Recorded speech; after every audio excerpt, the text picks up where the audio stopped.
But there's always someone who you can talk to. There's always someone who you can share with.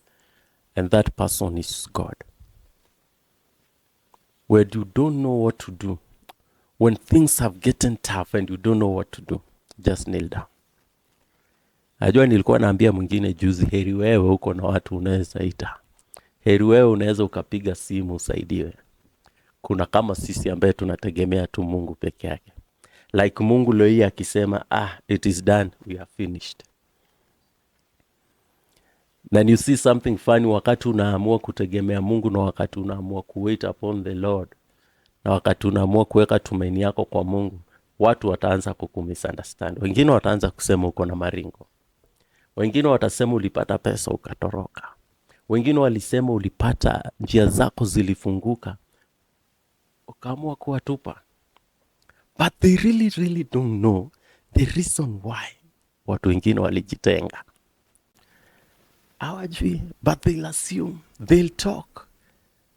And wataongea ile vitu ambaye inawafanya wa feel comfortable, ambaye inaonyesha kwamba they are very right. Watakutaja vile mbaya, watakutaja vile uko na makasoro mingi, watakutaja vile sio perfect, watakutaja.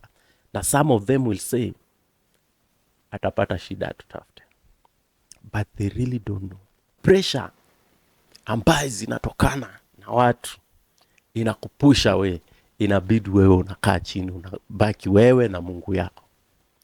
If utatoboa ni sawa, kikiumana, well and good. That's why I say it is good to pray.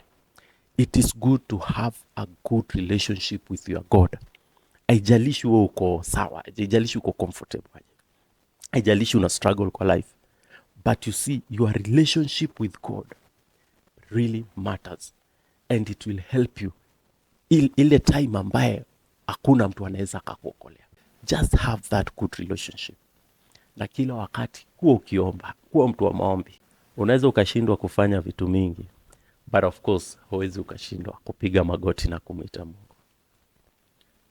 That's my message today. Pray without ceasing and have a good relationship with your God. Wacha watu waseme tu uko na madharau. Wacha waseme uliwatenga. Wengine watasema uliwablock. I really wish some people could know ni nini ilifanya watu wengine wakanyamaza. Tricky sana.